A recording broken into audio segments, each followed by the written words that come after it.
From outside of Detroit's Startup Week in downtown Detroit, this is your Daily Detroit, recorded on June 17th, 2019. I'm Jer Stays, back from a beautiful but hard-to-watch visit to Comerica Park over the weekend. Ballpark was beautiful, Sven, but that team, man, it was like watching a bad Little League crew. I hope this rebuild phase ends sometime soon, buddy. Indeed. I'm Sven Gustafson. What did I read? 2-17 since May 9th at Comerica Park? That's brutal. But maybe there's a team that's doing a little bit better? Yeah, well, at least Detroit City FC made it 7 games unbeaten with their 7th straight shutout, and I think that's their 6th straight win, 5-0 over the weekend, so good on them. Here's a piece of Detroit real estate news that made us say, holy crap. There's a penthouse loft apartment in Midtown that's on the market for a cool $1.4 million. It's in the Willie's Overland Loft building on Willis Street, right next door to the original Avalon Bakery and Coffee Shop. The Freep says the loft is actually 2 units combined into one on the building's 5th and 6th floors. The specs on this one are 3 bedrooms, 3.5 bathrooms, nearly 2,700 square feet, plus another 1,500 for the terrace, which offers views of downtown Detroit and the Ambassador Bridge. It's got a custom-built steel staircase, a 2-story main space with floor-to-ceiling windows, and a galley kitchen finished in walnut. Willie's Lofts is housed inside a former dealership for the Willie's Overland, an early forerunner to the Jeep that was built and headquartered in Toledo, Ohio. The conversion to residential lofts was completed about a decade ago with the addition of 2 stories. Not included in that list price is a $475 monthly condo fee. We'll link to the Freep story on dailydetroit.com. From the high demand for $1 million plus loft in Midtown to a new study that shows people who rent in Metro Detroit are looking to leave town. ApartmentList.com has new data that shows that people who are renting in our region are the second most likely in the nation to search to leave the area. 50% of searches for housing by people in Metro Detroit are for places outside of the region. Demand is very uneven, after all, in Metro Detroit. Some areas, usually the walkable, more urban places like greater downtown Detroit, you can't seem to build enough places to serve the demand, and there are waiting lists. The top cities people in Metro Detroit are looking to leave to: Cleveland, Cincinnati, and Grand Rapids.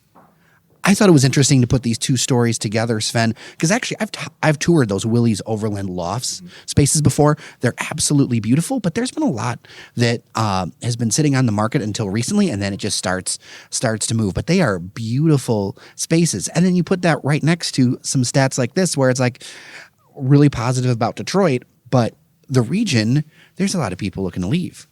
Yeah, absolutely. I mean, I would love to see a deeper drill down into that, but I think, you're right that people, where we're seeing really hot rental markets are places like Ferndale, down here in Midtown in Detroit, but, you'd suspect out in the suburbs, rental apartment buildings and stuff like that don't have any kind of walkable amenities or any, access to a nearby downtown. I think people are, look, younger people don't want to live in those kind of areas. We keep reading about that over and over again. There's no secret. Well, and the other thing I think leaders, and this is a stat I think they need to grab onto to really embrace this change, is that 43% of families now rent their homes across America. That isn't just like a Detroit thing. That's a national change. In fact, more people are renting now than in the last 50 years.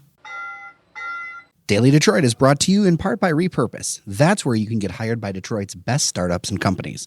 Repurpose connects top talent like you with purpose-driven companies based on values, experience, and culture fit. Join their talent community at repurpose.co. That's repurpose.co.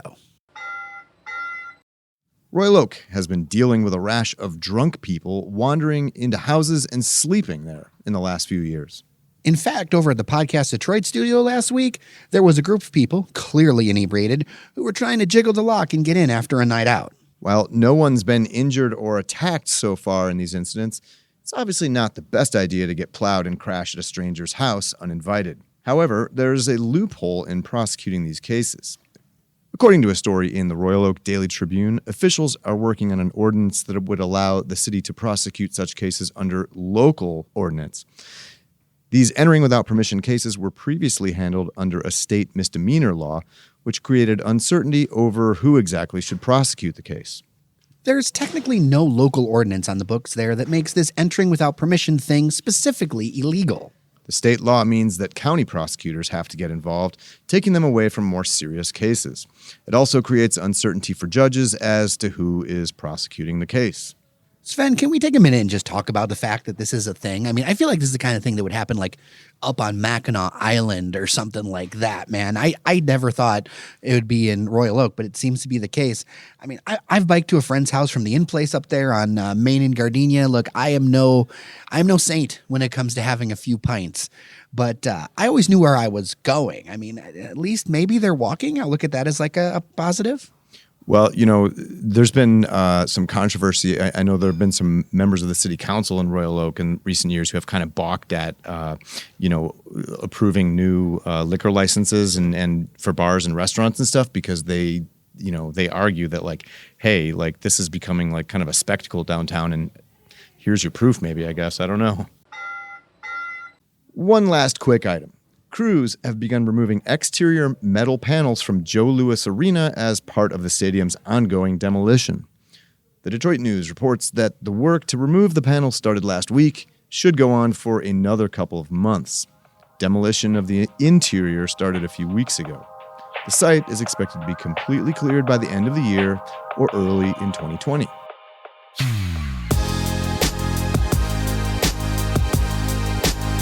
And with that, we're done for today.